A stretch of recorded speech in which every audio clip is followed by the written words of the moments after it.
Good evening, everyone, and welcome. We want to especially welcome the eighth graders and their parents and friends, relatives, to this program tonight. Our intent is, as we do every year, to try and introduce to the eighth graders and their parents the Foxborough Band program in a realistic way by asking you to spend an hour with us, play with us, and understand what we're doing here. The document that's in the folder and the program we gave you from a concert last week does have a pretty accurate description of the band program and its various layers. But tonight, we're going to try to show everybody how that works. The band is currently enrolled at about 85 students. So if you saw the marching band last fall, you saw all of our high school band students performing together. If you came to our holiday concert, you would have heard the concert band, all 85 of those students, playing appropriate repertoire of all eras for a large wind ensemble like that. In addition to that, we divide for part of the year into two smaller bands. And this is what you're going to hear first. This would be our second band, or players with less experience, often freshmen and sophomores, but players with less experience who are playing in what we call the symphonic winds, and they're playing a grade level music that is appropriate for their skill level. In addition to that, they're getting a chance to play principal parts, to play solos. The percussionists are getting an opportunity to learn all the percussion instruments. So it offers for many of them a soloistic opportunity that they don't get in the large concert band we all play together. So we think it's important for that and for a lot of reasons. So we want you to hear them. Mr. Albro and Mr. Murphy work with this group, and they're going to play one piece for you tonight. It's by Claire Grundman called Fantasy on American Sailing Songs, and it's one of the staples in the band repertoire because it's really well arranged and because it showcases numerous of very well-known American sailing folk songs. So we're trying, as we always do, to teach beyond the music and teach history, culture, style periods, and as many elements of the art of music as we can. So if you'd welcome then the Symphonic Winds, and tonight their conductor, Mr. George Murphy.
Band music is graded in 6 levels. Level 1 being for beginners, 5th or 6th graders. Level 2, 6th or 7th graders. Generally, the repertoire that the 8th grade band is playing, and you'll hear that repertoire tonight, is level 3 music. The piece that the Symphonic Winds just played is grade level 4. The concert band generally plays grade level 5 music, and the wind ensemble, for the most part, plays grade level 6 music. So students in our program are being introduced gradually, sequentially, to more complex music, not only in its technical demands and range demands, but in its musical demands, the expressive elements, the artistic elements that put more demands on players. But I can just share with you, 8th graders, that band that you just heard, the Symphonic Winds, that band is producing, in my opinion, a very mature concert band sound. There's a beauty of sound there, there's a beauty of balance there, and a beauty of blend there that would rank it quite highly among high school bands anywhere. And on top of that, the solo players are getting a chance to grow and develop. And I really think that it is that experience that's helping them reach that level of maturity that I'm talking about. So we would hope 8th graders, for you coming into high school, that you would have an opportunity to play on a one and a part kind of ensemble like that at music difficulty the next level above what you're playing now. And that's what you just heard. All right, I'll have the wind ensemble play a piece that was written over 100 years ago by Charles Ives, a New England composer of great fame. He wrote this piece for organ when he was 16 and played it in a recital. And it was his commentary on American music in 1896. This is where he thought American music was. And the story is his father was not too happy with him. He thought that some of the pieces were a little bit satirical. He didn't mean it that way, though he was just sharing what he was hearing in American music at the turn of that century. And then, of course, it's been transcribed for orchestra and now band. It's called Variations on America.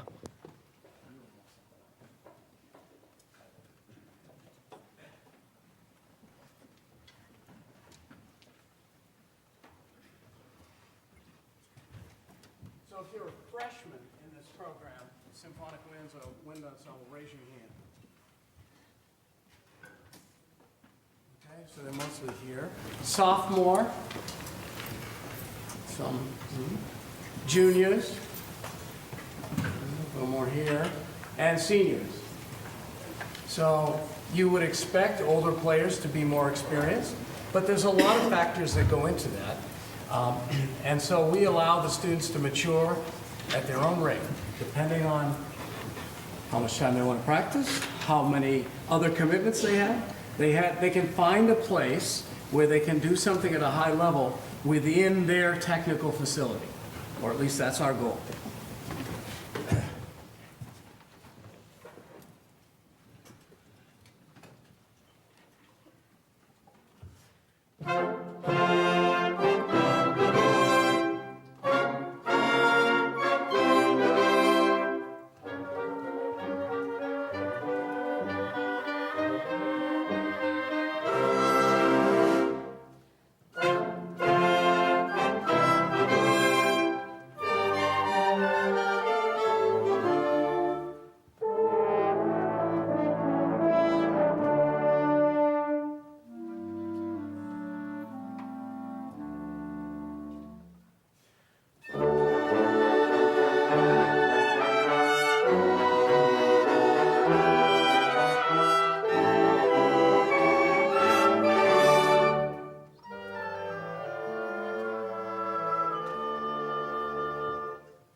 I suspect you can all hear the musical challenges is in this music, but it's a risk-reward situation, of course. The rewards from working on music of this sophistication and artistry are actually life-changing rewards. Most people who hear the band, both these bands, for the first time, if I can speak for you, think, wow, those kids are good. And there's sometimes this, wow, they must be the musical eggheads. They must just be in a practice room 24/7. There's no way they could do that otherwise. And although they do practice a lot, I want you to know a little bit about them as musicians. And I'm including the symphonic winds here too. I hope you can see them when they raise their hands. So they all play in the band. How many of you also play in the symphony orchestra with Mr. Doldy? We share players for that experience. If you haven't heard our symphony orchestra, I really hope you get a chance to. How many of you play in one of our jazz bands? How many of you sing in one of our choirs? There is some opportunity to sing in an a cappella choir and a jazz choir for students who are playing. Obviously, all of this is extra work, but this is something they're choosing to do. How many of you take private lessons on your instrument? And that's always the case, but 8th graders, not all of these students took lessons when they were in the 8th grade. I wish they had, but they're studying now in high school, and it makes a big difference in their skill set because they meet once a week with professional teachers. We have 20 professional teachers who teach here every week on every instrument, oboe, French horn. And so the skill set that you hear is part of our process. How many of you have participated in various music camp programs in your high school career, where you've gone and tried to see music outside of Foxborough even? How many of you have been a camp counselor at our own middle school intermediate camp? Many of these kids give back to that program because it was meaningful to them when they were in middle school. How many of you actually teach privately and have younger students that you actually teach yourself? We do encourage this with our advanced players. It's win-win. It's great for them, and it's great for the young players. In fact, some of the young players in the 8th grade band right here, I think, are studying with some of these players. And there's tremendous value in that, beyond the musical value, the mentorship value. And how many of you as section leaders are involved in leadership study here, attending leadership class and so forth? There's a strong leadership component. I teach leadership classes once a week to students before school, our section leaders, and when you get to know our culture and see the strength of the culture, I think you'll see that in large measure that's because of the quality of the student leaders. Let's talk about the rest of your school life. How many of you are on the honor roll? How many of you have been on the high honor roll? And how many of you, who I guess would be juniors and seniors, have been selected for the National Honor Society? And how many of you generally are taking level 1 or AP level classes as a general rule? The underclassmen, I don't know that AP classes are available to freshmen and sophomores, so it would only be juniors and seniors. But in general, we're talking about high-achieving students here. These are students who achieve at a high level across the board in the school. How many of you are planning to go to college after high school? And how many of you are planning on majoring in music? There we go. It's about right. We normally have 3 or 4 graduates a year that choose to major in music. Just want to make sure everybody understands this is not a vocational program. This is an aesthetic program within a comprehensive high school. We're not trying to train professional musicians. We are trying to teach professional ethics. But in general, we're not pressuring our students to become musicians. A few do. And we have a number of graduates who are very successful professional musicians and very successful professional music teachers. In fact, we have some on our own faculty here in Foxborough who are Foxborough graduates. But the purpose of the program is not vocational. What about other activities while we're asking these questions? How many of you are involved in athletics in school here? Yeah, raise your hand high, because there's a myth that you can't play an instrument and be an athlete. I guess that's not true.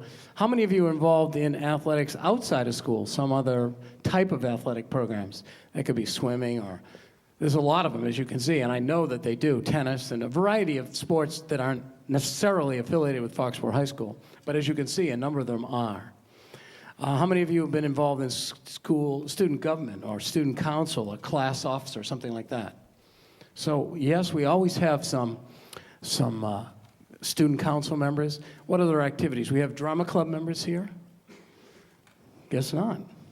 We have debate team members here? Yeah. They're always the big talkers. And what's that other one that you're in, Gus? Mock trial. Mock trial. How many of you do that? Okay. How many of you are involved in youth groups in the town, whether those be church youth groups or some other youth, Boy Scouts or some other group like that? We have any Eagle Scouts here, by the way? Okay. We probably have people that are working on that, but I keep telling them every year. We had 6 one year. 6 Eagle Scouts, which I thought was kind of overwhelming because I know how hard it is to get that. How many of you have part-time jobs? Okay. I guess that gives you a little bit of insight into who they are. At the end of the concert, we're going to have a reception in the band room and orchestra room right across here. The students have brought in some food. They're inviting all the 8th graders, students, and all their parents to come in so you could have a chance to chat briefly if you have questions or things you don't understand about what we're doing. Talk to these people. I've often said that if I was trying to recruit students for this program, and parents as well, parent support, the best thing I could do is let the students and the parents spend a half an hour with these kids. That's the best recruitment I could do because they would sell themselves to you. The culture here is terrific and it's long established, and the work ethic among the students and the love and support that they show each other is very, very special and powerful. And I'm very proud of that, and I think that it's definitely something that young students and parents of young students should want to aspire to. I always speak as the band director, but my own children, who are now in their 30s, but when they were in high school, played in this program here. So I actually saw firsthand the parent perspective of me and this program, if you know what I mean. And these were girls, and you can imagine they told me exactly what they thought. And I realized at the time, and my daughters and I have discussed this since, that they realized right away that they were part of something that was powerful and life-changing and high quality. And to this day, they still look back on this experience as one of the profound shaping experiences of their life. And I'm fortunate enough to hear that from a lot of graduates who contact us and come back and see us. So I'm just encouraging the young students to come and join us because I think this is a great culture for you to be part of as part of your Foxborough High School experience. I really believe in it. We'll play one more piece, and then we'll all play together. And we'll right on schedule. We'll be done certainly by 8. We're going to play Leonard Bernstein, some music from Leonard Bernstein's Candide, the Voltaire novel that Bernstein set as a Broadway musical in 1956, with Lillian Hellman doing the libretto. Unfortunately, the play closed after a short amount of time, and most of the music critics agree that it closed because it was simply way too good for Broadway. It was so sophisticated and so polished and such a great masterwork of literature that it was kind of over the public's perception of where Broadway was. Fortunately, the music was retained, set for orchestra, and now for band. We're going to do, it's a 5-movement suite. They're short, but we're just going to do 3 of them. They don't know this yet. We're going to do the first one, and then the 4th one, Glitter and Be Gay, and then the closer, Make Our Garden Grow. So that's 1, 4, and 5. Anyway, this is great American music by Leonard Bernstein, written for Broadway, as was, of course, West Side Story by Bernstein that we did with our marching band this fall. But this is, by any measure, just great American music. So we're happy to play it for you right now.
Thank you very much.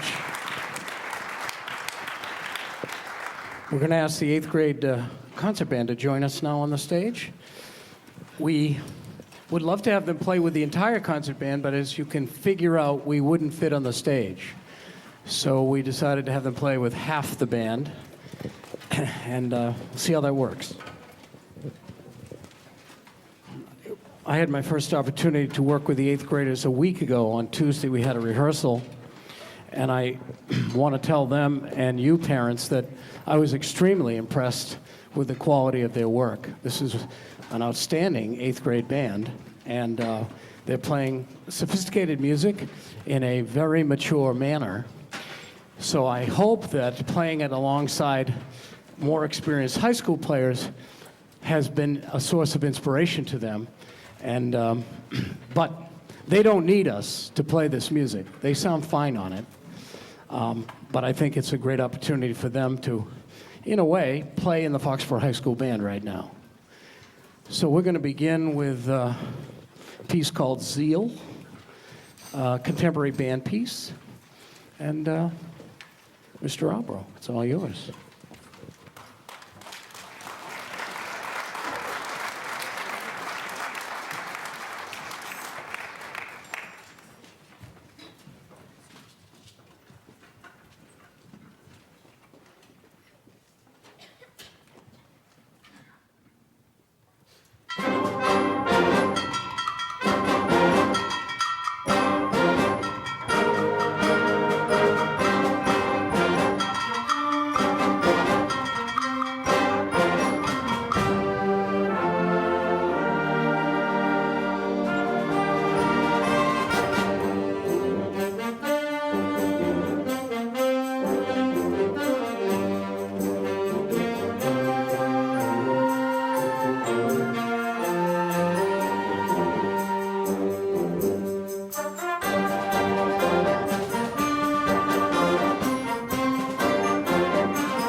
One of the really fine middle school band writers.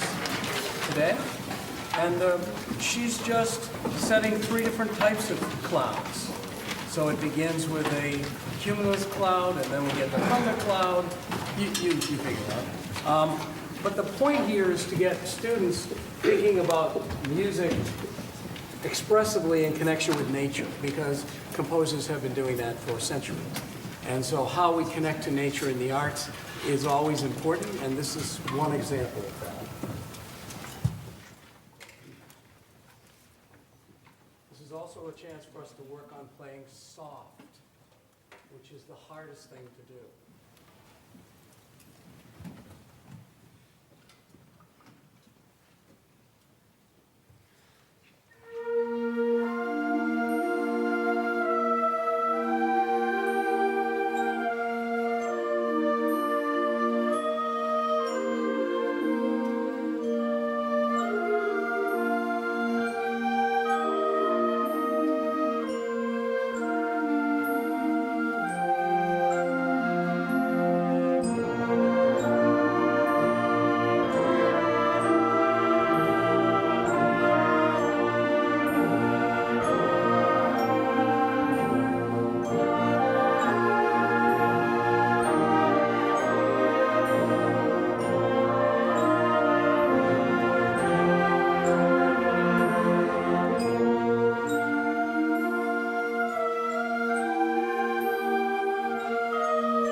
close with a march. We include marches on almost all of our programs because the march is an important part of the American band tradition, going all the way back to John Philip Sousa and Henry Fillmore and all the great American march composers. And so we carry on that tradition. Playing a march indoors in a concert setting is certainly different than playing a march in a marching band. It requires quite a bit more finesse and nuance, beauty of sound. We don't approach this kind of music any differently than any other music in terms of its beauty. It's just a style. And this American March, Heritage March, has Battle Hymn of the Republic in it and other tunes that I know you'll recognize. And we think it's important for all of our students to learn our American musical traditions, our folk traditions, our folk songs. It was interesting when I asked them about Battle Hymn of the Republic. There was only one student that actually knew the name or volunteered the name of that song. I think they all had recognized the song, but they didn't have it in context. They didn't know the text. They didn't know its origin, a Civil War origin. And so it gives us an opportunity to explore deeper into our American culture. And so we try to play important American music, and this is.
Thanks very much. Come join us in the adjacent rooms. We'd love to meet you.